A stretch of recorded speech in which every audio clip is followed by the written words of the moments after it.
നമസ്കാരം. മലപ്പുറം സ്റ്റോറീസിലേക്ക് സ്വാഗതം. BJP. DYSP ഓഫീസിലേക്ക് മാർച്ച് നടത്തി. പിണറായി ഭരണത്തിലെ പോലീസ് ക്രൂരതയ്ക്കും അനാസ്ഥയ്ക്കുമെതിരെ ബി.ജെ.പി.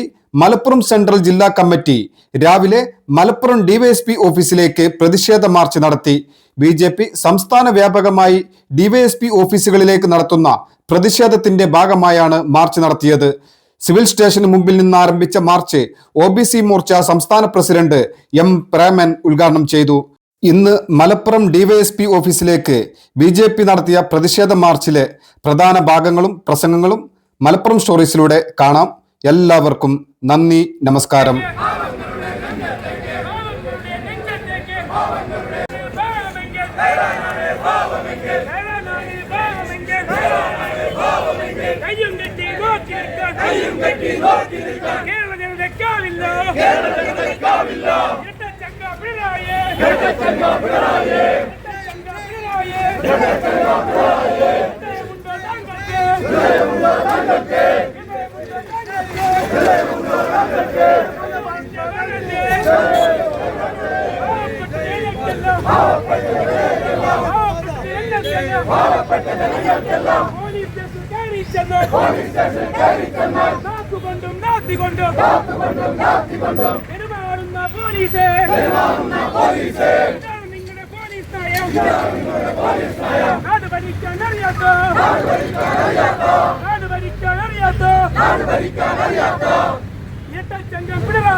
റവന്യൂ ജില്ലയായിട്ടുള്ള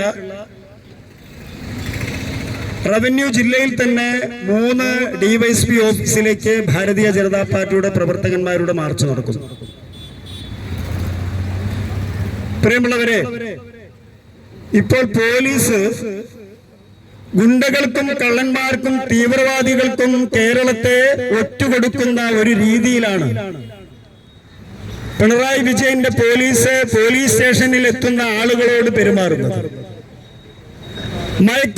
മയക്കുമരുന്നുകാർക്കെതിരെ ഇവിടെ പോലീസ് ഒരു നടപടിയും എടുക്കുന്നില്ല. കൊള്ളസംഘങ്ങൾക്കെതിരെ ഒരു നടപടിയും പോലീസ് എടുക്കുന്നില്ല. എനിക്കറിയാം, നമ്മുടെ ജില്ലയിൽ തന്നെ ധാരാളം കളവ് കേസുകൾ, നമ്മുടെ മലപ്പുറം ജില്ലയിൽ തന്നെ ധാരാളം കളവ് കേസുകൾ നടക്കുകയാണ്. പല കേസുകളിലും തെളിവ് നശിപ്പിക്കുന്നത് അതാത് സ്റ്റേഷനിലുള്ള ഉന്നത ഉദ്യോഗസ്ഥന്മാരായിട്ടുള്ള ആളുകളാണ്. ഈ തരത്തിൽ പോലീസിന്റെ കയ്യിൽ നിന്നും നീതി ലഭിക്കാത്ത ഒരന്തരീക്ഷം നമ്മുടെ കേരള സംസ്ഥാനത്ത് മുഴുവനായിട്ടും നിലനിൽക്കുകയാണ്. അതുകൊണ്ട് ഭാരതീയ ജനതാ പാർട്ടി തീരുമാനിച്ചു, ഇതൊരു സൂചനയുടെ ഭാഗമായിട്ടാണ് ഇത്തരത്തിലൊരു സമരം ഇന്ന് കേരളത്തിൽ സംഘടിപ്പിക്കുന്നത്. ഈ പോലീസ് കൊള്ളസംഘത്തിനെതിരായി നമുക്കറിയാം, ഒരു കാലത്ത് പച്ചവെളിച്ചം എന്ന് പറയുന്ന ഒരു ഗ്രൂപ്പ് പോലീസിനുണ്ട്. ആ പച്ചവെളിച്ചം ഇവിടെ തീവ്രവാദികൾക്ക് വേണ്ടി ഓശാന ചെയ്യുന്ന പ്രവർത്തനങ്ങളാണ്.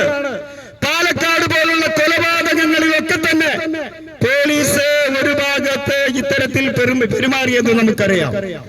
അതുകൊണ്ട് പോലീസ് ജനമൈത്രി പോലീസ് ആവണമെന്നാണ് ഞങ്ങൾ ആഗ്രഹിക്കുന്നത്. അതല്ലാതെ ഇവിടുത്തെ കള്ളനും അതുപോലെ തന്നെ കൊള്ളക്കാരനും കളവ് നടത്തുന്നവനും മയക്കുമരുന്നുകാരനെയും സംരക്ഷിച്ചുകൊണ്ട് സാധാരണ നീതിക്ക് വേണ്ടി പോലീസ് സ്റ്റേഷനിൽ എത്തുന്ന ആളുകൾക്കെതിരെ ഗുണ്ടായുസം കാണിക്കാൻ പോലീസ് തീരുമാനിച്ചാൽ കാക്കിക്കുള്ളിൽ പോലീസ് ആണെങ്കിൽ ഞങ്ങൾ ബഹുമാനിക്കും. കാക്കിക്കുള്ളിൽ ഗുണ്ടകളാണെങ്കിൽ ശക്തമായ തിരിച്ചടി നൽകാൻ ഞങ്ങൾ തയ്യാറാവും. യാതൊരുവിധ സംശയവും വേണ്ട അതിന്. ഞങ്ങൾ അങ്ങനെ ഇതുപോലെ തന്നെ നല്ല ചൂടത്തൊക്കെ ജീവിച്ച ആളുകളാണ്. അതുകൊണ്ട് ഞങ്ങൾക്ക് അതിനൊന്നും ഭയപ്പാടില്ല. അതുകൊണ്ട് പോലീസ് സംവിധാനത്തിൽ നല്ല ആളുകളുണ്ടെങ്കിൽ ഈ ഗുണ്ടകളായിട്ടുള്ള ആളുകളെ പിരിച്ചുവിട്ടുകൊണ്ട് പോലീസ് സേനയെ നന്നാക്കി എടുക്കണമെന്നാണ് ഞങ്ങൾക്ക് അഭ്യർത്ഥിക്കുവാനുള്ളത്. പ്രിയമുള്ളവരെ, എന്റെ തൊട്ട മുമ്പിലുള്ള MSP ക്യാമ്പിൽ എന്റെ പിന്നിലുള്ള ധാരാളം പോലീസ് ഉദ്യോഗസ്ഥന്മാരും അവരൊക്കെ തന്നെ അവരെ ട്രെയിനിങ് കഴിച്ചിട്ടുള്ള ഗ്രൗണ്ടാണ് MSP ഗ്രൗണ്ട്. കാരണം എനിക്ക് ഏറ്റവും നല്ല ബന്ധമുള്ള ഒരു ഗ്രൗണ്ടാണ്. കാരണം എന്റെ വേണ്ടപ്പെട്ടവരൊക്കെ ധാരാളം ആളുകൾ ഇതിലുണ്ടായിരുന്നു എന്നുള്ളതാണ്. ഈ കേരള പോലീസിന് ഒരു ആപ്തവാക്യമുണ്ട്. മൃദുഭാവേ ദൃഢകൃത്യ എന്ന് പറയുന്ന ആപ്തവാക്യമാണ് കേരള പോലീസിന്റെ ആപ്തവാക്യം എന്ന് പറയുന്നത്. അതായത് മൃദുവായ പെരുമാറ്റം, അതാണ് അവരെ ആ എംബ്ലത്തിന്റെ താഴെ എഴുതിയിട്ടുണ്ട്. അതില്ലാത്തതും അതാണ് അവർക്കുള്ളത് എന്നാണ്. അവര് ആപ്തവാക്യമാണ് മൃദുവായ പെരുമാറ്റം എന്നുള്ളത്. ദൃഢമായ കൃത്യനിർവഹണം, അതാണ് രണ്ടാമത്തത് അവരുടെ ആപ്തവാക്യം എന്ന് പറയുന്നത്. അത് ആ എഴുത്തിൽ മാത്രമേ ഉള്ളൂ. അത് പ്രാവർത്തികമാക്കുന്നതിൽ കേരള പോലീസ് പരാജയപ്പെട്ടു പോയി എന്ന് ഇന്നത്തെ കാലഘട്ടത്തിലെ പോലീസ് സ്റ്റേഷനിൽ നടക്കുന്ന കുറ്റകൃത്യങ്ങളും അതുപോലെ തന്നെ കസ്റ്റഡി മരണങ്ങളും കസ്റ്റഡി മർദ്ദനങ്ങളും ഒക്കെ വിലയിരുത്തപ്പെടുമ്പോൾ ഏതൊരു സാധാരണക്കാരായിട്ടുള്ള ജനങ്ങൾക്കും വളരെ കൃത്യമായിട്ട് മനസ്സിലാക്കാൻ പറ്റുമെന്നുള്ളതാണ് നമ്മൾ വിലയിരുത്തപ്പെടേണ്ടത്. ഇതുപോലെ തന്നെ അവർ പാസിംഗ് ഔട്ട് പരേഡ് കഴിയുമ്പോൾ, പോലീസിലേക്ക് വരുമ്പോൾ പാസിംഗ് ഔട്ട് പരേഡ് കഴിയുമ്പോൾ അവരൊരു ദൗത്യ പ്രഖ്യാപനം നടത്തുന്നുണ്ട് പോലീസുകാർ. അതും നമ്മളെ സാധാരണക്കാരായ ജനങ്ങൾ വിലയിരുത്തണം. കാരണം അവര് മറന്നുപോയത് കൊണ്ടാണല്ലോ നമ്മുടെ കസ്റ്റഡി മരണങ്ങളും പോലീസ് മർദ്ദനങ്ങളൊക്കെ ഉണ്ടാകുന്നത്. ഭരണഘടനയോട് കൂറുപുലർത്തി അച്ചടക്കവും ആദർശധീരതയും ഉൾക്കരുത്താക്കി മനുഷ്യാവകാശങ്ങൾ മാനിച്ച് ജനങ്ങളുടെ ജീവനും സ്വത്തും സംരക്ഷിച്ച് ന്യായമായും നിഷ്പക്ഷമായും നിയമം പാലിക്കുകയും വിഭാവനം ചെയ്യുമ്പോൾ അന്നത്തെ ഭരണഘടനയുടെയും അതുപോലെ തന്നെ പോലീസ് അധികാരികളുടെയും ഒക്കെ ആളുകൾ വളരെ വ്യക്തമായ കാഴ്ചപ്പാടോട് കൂടിയിട്ടാണ് അവരത് വിഭാവനം ചെയ്തെങ്കിൽ ഇന്ന് നമ്മുടെ പോലീസ് സ്റ്റേഷനിലുള്ള അവസ്ഥ എന്താണ്? പോലീസ് സ്റ്റേഷനിലേക്ക് കയറി ചെല്ലുമ്പോൾ എന്താ പറഞ്ഞത്? മൃദുവായ പെരുമാറ്റം. അവരെ മൃദുവായ പെരുമാറ്റത്തിന്റെ ഭാഷ നമ്മളൊക്കെ പോലീസ് സ്റ്റേഷനിൽ കയറി ചെല്ലുമ്പോ അറിയാലോ, എടാന്നല്ലാത്തൊരു വിളി ഇവരെ ഭാഗത്ത് നിന്ന് എപ്പോഴും. ഞാൻ ആ ഭാഷ ഞാൻ പറഞ്ഞില്ല, കാരണം ഞാൻ കുറെ കേട്ടാളാ. കുറെ പോലീസ് സ്റ്റേഷനിലും അതുപോലെ കയറി കിടന്നതും അതുപോലെ തന്നെ എന്റെ വീട്ടിലും കുറെ പോലീസുകാരുള്ള ഒരു കുടുംബത്തിൽ നിന്ന് വരുന്ന ആളാണ് ഞാൻ. അപ്പൊ അതുകൊണ്ട് തന്നെ വളരെ വ്യക്തമായിട്ടുള്ള ഒരു കാഴ്ചപ്പാട് ഇവർക്ക് ഉണ്ടാവേണ്ടതായിരുന്നു എന്നുള്ളതാണ് നമ്മൾ വിലയിരുത്തപ്പെടേണ്ടത്. പക്ഷേ BJP എന്തുകൊണ്ട് ഈ സമര രംഗത്തേക്ക് വന്നു എന്നുള്ളതാണ് നമ്മൾ പറയേണ്ടത്. 2006 ഒരു സുപ്രീം കോടതി വിധിയുണ്ട്.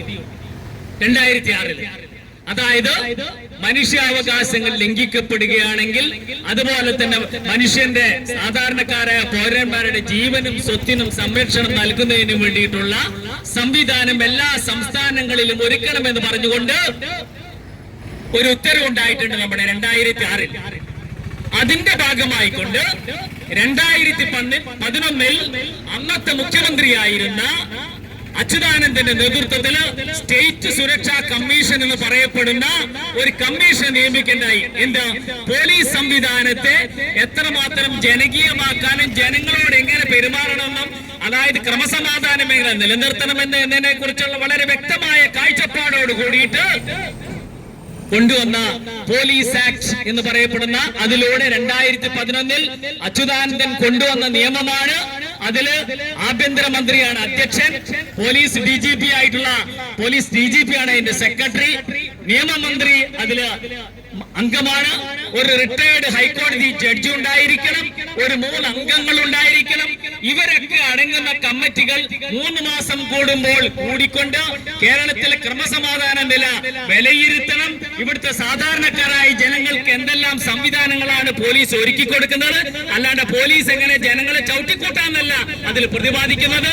ആ രീതിയിലുള്ള ഒരു സംവിധാനം 2011 അച്യുതാനന്ദൻ കൊണ്ടുവന്നപ്പോൾ തുടക്കത്തിൽ അതിങ്ങനെ നീങ്ങിയെങ്കിലും നമ്മളെ ബഹുമാന്യനായിട്ടുള്ള ഇരട്ടച്ചക്കൻ മുഖ്യമന്ത്രി വന്നപ്പോൾ അത് നിഷ്ക്രിയമാക്കി വെക്കുകയാണ് ഉണ്ടായത്.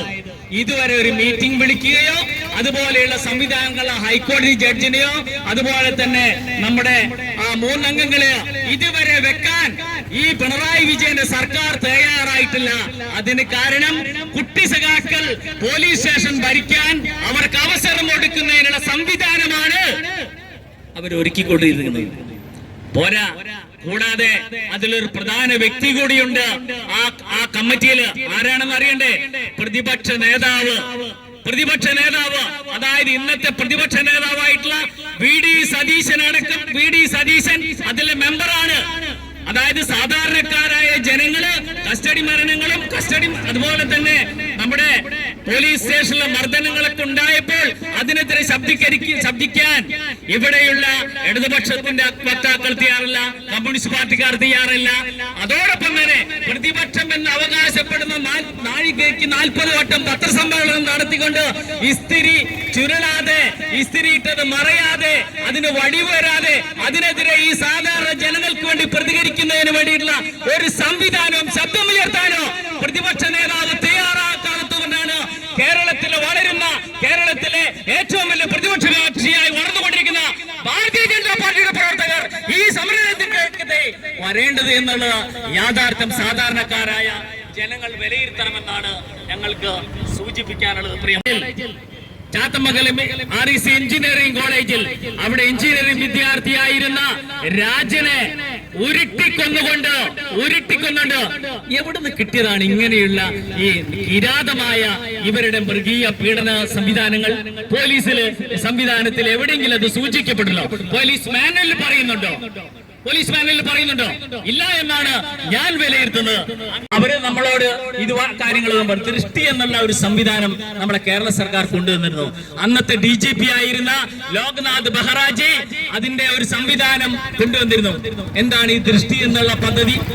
സാധാരണക്കാരായിട്ടുള്ള പൊതുജനങ്ങൾക്ക്, പബ്ലിക്കുകൾക്ക്, അവർക്ക് എല്ലാ ബുധനാഴ്ചയും വൈകുന്നേരം 4 മുതൽ 5 വരെ, 4 മണി മുതൽ 5 വരെ വീഡിയോ കോളിലൂടെ, വാട്സപ്പിലൂടെ, സ്കൈപ്പിലൂടെ നിലവിലുള്ള SP-ക്ക് നേരിട്ട് പരാതി പറയാനും അവരുമായി സംവദിക്കാനും അവരുടേതായിട്ടുള്ള ആവലാതികളും പരാതികളും അത് പരിപൂർണമായി അവരുമായി സംവദിച്ചുകൊണ്ട് അത് രേഖപ്പെടുത്താനും എന്തെല്ലാം നടപടികൾ എടുത്തു എന്ന് ആ SP ഓഫീസിൽ നിന്ന് വളരെ കൃത്യമായിട്ട് ആ പരാതിക്കാരിക്കും പരാതിക്കാരനും അറിയിച്ചുകൊണ്ടുള്ള സംവിധാനം ദൃഷ്ടി എന്നുള്ള കേരള പോലീസിലെ പദ്ധതി ലോക്നാഥ് ബെഹ്റ കൊണ്ടുവന്നപ്പോൾ ഇതിന്റെ ഉള്ളിലുള്ള ക്രിമിനലുകളായിട്ടുള്ള ചില പോലീസ് ഉദ്യോഗസ്ഥന്മാർ ഇത് വന്നു കഴിഞ്ഞാൽ നമുക്ക് പാരയാണെന്ന് മനസ്സിലാക്കിയതിന്റെ അടിസ്ഥാനത്തിൽ ആ പദ്ധതി ചവിട്ടിത്താഴ്ത്തി, പാതാളത്തിലേക്ക് ചവിട്ടിത്താഴ്ത്തിയതുപോലെ തന്നെ അത് ചവിട്ടിത്താഴ്ത്തിക്കൊണ്ടാണ് ആ പദ്ധതി ഇന്ന് മുടങ്ങിക്കിടക്കുകയാണ്. പ്രിയമുള്ളവരെ, എത്ര നല്ല സുന്ദരമായ പദ്ധതിയാണല്ലോ. അങ്ങനെ ഒരു പദ്ധതി ഉണ്ടെങ്കിൽ ഇന്ന് നമ്മുടെ കസ്റ്റഡി മരണങ്ങളോ പോലീസ് സ്റ്റേഷൻ മർദ്ദനങ്ങളോ ലോക്കൽ മർദ്ദനങ്ങളോ ഒന്നും തന്നെ ഉണ്ടാകുകയില്ലോ. കാരണം അവർക്ക് നേരിട്ട് സംവദിക്കാനുള്ള സംവിധാനം അതങ്ങനെ ഉണ്ടായി കഴിഞ്ഞാൽ അത് പോലീസിന് ചില ഏമാന്മാർക്ക് വളരെ ബുദ്ധിമുട്ടായി തോന്നിയത് കൊണ്ടാണ് ആ പോലീസ് ഏമാന്മാർ അത് വളരെ കൃത്യമായ രീതിയിൽ അതിനെ സൈഡ് ലൈൻ ചെയ്തുകൊണ്ട് അതിനെ നശിപ്പിച്ചുകൊണ്ടുള്ള ഒരു പോലീസ് സംവിധാനമാണ് ഇന്ന് കേരളത്തിൽ നടപ്പിലാക്കിക്കൊണ്ടിരിക്കുന്നത്. പോലീസ് ഉദ്യോഗസ്ഥരിലെ ചിലരുടെ ക്രിമിനൽ വൽക്കരണം നമുക്കറിയാം. പോലീസ് സേനയിലോ എല്ലാ പോലീസുകാരും എന്തല്ല ക്രിമിനലുകളല്ല. പക്ഷേ ക്രിമിനൽ ആയിക്കൊണ്ട് പല ഉദ്യോഗസ്ഥന്മാരും ഇന്നുണ്ട് എന്നുള്ള ഒരു യാഥാർത്ഥ്യം പറഞ്ഞത് ഭാരതീയ ജനതാ പാർട്ടിയല്ല, IB റിപ്പോർട്ടാണ് പറയുന്നത്. അതുപോലെയുള്ള സംവിധാനങ്ങൾ പോലീസിലെ ക്രിമിനൽ വൽക്കരണം, അതുപോലെ തന്നെ സ്വജന പക്ഷപാതം നടക്കുന്നു, രാഷ്ട്രീയമായ ഇടപെടലുകൾ നടക്കുന്നു, അതുപോലെ തന്നെ അഴിമതിയും സാമ്പത്തിക ഇടപാടുകളും നടത്തിക്കൊണ്ട് പരാതിക്കാർക്കോ ആക്ഷേപക്കാരനോ യാതൊരു നീതിയും ന്യായം ലഭിക്കാത്ത രീതിയിലുള്ള സംവിധാനങ്ങൾ പോലീസിൽ നടപ്പിലാക്കിക്കൊണ്ടിരിക്കുമ്പോൾ പ്രിയമുള്ളവരെ, ഞങ്ങൾ ഭാരതീയ ജനതാ പാർട്ടി കർമ്മനിരതരായ പ്രവർത്തകർ അടിവരയിട്ട് പറയാൻ ആഗ്രഹിക്കുകയാണ്. ഇനി മേലാല് മക്കളെ അത്തരത്തിലുള്ള തോന്നിവാസവും ജനങ്ങളെ മേലെ കയ്യാറാനും കയ്യൊക്കെ കാണിക്കാനുമാണ് നിങ്ങൾ ഇറങ്ങുന്നതെങ്കിൽ ഭരിക്കുന്നത് ആഭ്യന്തരമന്ത്രി അമിത്ഷായാടോ, ചില്ലറക്കാരനല്ല. ചില്ലറക്കാരനല്ല, വളരെ വ്യക്തമായ കാഴ്ചപ്പാടോടുകൂടി IB റിപ്പോർട്ട് കൊടുത്തതിന്റെ അടിസ്ഥാനത്തിൽ വളരെ വ്യക്തമായ ഒരു കാഴ്ചപ്പാടോടുകൂടിയിട്ട് ആഭ്യന്തര നയം എങ്ങനെ കൊണ്ടുപോകണം എന്നുള്ളതിനെ കുറിച്ച് വളരെ വ്യക്തമായി സൂചിപ്പിച്ചിട്ടുണ്ട്. പ്രിയമുള്ളവരെ, മലപ്പുറം പോലീസ് സ്റ്റേഷൻ എന്താണ് വേണ്ടത്? ആദ്യത്തെ അവസാനം. പക്ഷെ ഒരു പ്രതിയാണ്, ഒരു ന്യായക്കാരനല്ലോ. കാരണം നമ്മളതിലൊക്കെ പറയാം അന്യായക്കാരനാ പറയാം. ന്യായക്കാരനല്ലോ പരാതിക്കാരൻ, അന്യായക്കാരനാണ് പറയാം. ആണ് ചെല്ലുമ്പോ ചോദിക്കാം. അതുപോലെയാണ് ബാക്കി ഞാൻ പറയുന്നില്ല. കാരണം എന്റെ ഒരു സുഹൃത്ത്, എന്റെ ഒരു ക്ലാസ്മേറ്റ് CA ആയിട്ടുള്ള ഒരാള്, അപ്പൊ അവൻ പറയാണ് എന്നോട്, എന്റെ പ്രേമം മാഷേ, നിങ്ങളിങ്ങനെ വരുമ്പോഴേ ഞങ്ങൾ ജനങ്ങളെ കൂടി ഇങ്ങനെ നോക്കുന്നത്. നിങ്ങൾ എത്ര വലിയ മാഷാണെങ്കിലും ഞങ്ങൾ നോക്കുക എന്റെ ക്രിമിനൽ ആണോ എന്നുള്ളതാണ് ഞങ്ങളുടെ മൈൻഡ്. നിങ്ങൾ ആലോചിച്ച് നോക്കണം. ഇവർക്കുമില്ല അമ്മമാരും പെങ്ങന്മാരും സഹോദരന്മാരൊക്കെയുള്ള അത്തരത്തിലുള്ള കസ്റ്റഡി മരണങ്ങള്, ലോക്കപ്പ് മർദ്ദനങ്ങൾ എനിക്കറിയാം ധാരാളം. എന്തുകൊണ്ടാണ് കുന്നംകുളത്തെ സുജിത്തിന്റെ ആ കസ്റ്റഡി മരണം 2 മാസം കഴിച്ചിട്ടാണ് പുറത്തു വന്നത്? എന്നോട് എന്റെ കൂട്ടുകാരനായിട്ടുള്ള പോലീസുകാരൻ പറയാണ് കേട്ടോ, ഈ ചങ്ങായിമാർക്കൊന്നും തീരെ വിവരമില്ലേ. CCTV മുറിന്റെ അതിന്റെ മുന്നിൽ കൂടെ കൊണ്ടുപോയിട്ടാണ് ഈ ചങ്ങായിനെ ചെയ്തത്. ബാക്ക് കൂടെ കൊണ്ടുപോയിട്ട് വേണ്ട തല്ലാനെന്നാണ് ആര് ചോദിച്ചത്? പോലീസുകാർ ചോദിക്കുന്നത്. അപ്പൊ അത്തരത്തിലുള്ള വളരെ എന്താ പറയാ ആ രീതിയിലുള്ള ഒരു മൈൻഡ് സെറ്റപ്പാണ് പോലീസ് ഉദ്യോഗസ്ഥന്മാർക്കുള്ളത്. തീർച്ചയായിട്ടും പ്രിയമുള്ളവരെ, ഞങ്ങൾക്ക് സൂചിപ്പിക്കാനുള്ളത്, ഭാരതീയ ജനതാ പാർട്ടി പ്രവർത്തകർക്ക് സൂചിപ്പിക്കാനുള്ളത്, ഞങ്ങൾ വരുമ്പോൾ ഞങ്ങൾ വേണ്ട സാധാരണക്കാരായിട്ടുള്ള അമ്മമാർ, സഹോദരിമാർ, സഹോദരന്മാർ അവർ സ്റ്റേഷനിലേക്ക് വരുമ്പോൾ മാന്യമായി പെരുമാറാൻ ഞങ്ങൾക്ക് ഇരിക്കപ്പോ കസാരയൊക്കെ കൊണ്ടുപോയിട്ടുണ്ട്. പണ്ട് അതുമില്ലേ. അപ്പൊ അതുപോലെയുള്ള CCTV ക്യാമറയൊക്കെ ഉണ്ട്. ഇതൊക്കെ ഉണ്ടെങ്കിൽ പോലും ആ രീതിയിലുള്ള ജനകീയമായ ജനോപകാരപ്രദമായിട്ടുള്ള ജനങ്ങളോട് പെരുമാറാനും ലോക്കപ്പ് മർദ്ദനങ്ങളും കസ്റ്റഡി മർദ്ദനങ്ങളുമായിട്ടാണ് നിങ്ങൾ മുന്നോട്ട് പോകുന്നതെങ്കിൽ അതിനെ ശക്തമായി പ്രതിഷേധിക്കുന്നു മാത്രം പറഞ്ഞുകൊണ്ട് ഈ DYSP ഓഫീസ് മാർച്ച് ഔപചാരികമായി നിങ്ങളുടെ സമ്മതത്തോടെ ഉദ്ഘാടനം പ്രഖ്യാപിച്ചുകൊണ്ട് ഞാൻ അവസാനിപ്പിക്കുന്നു. വന്ദേ മാതരം.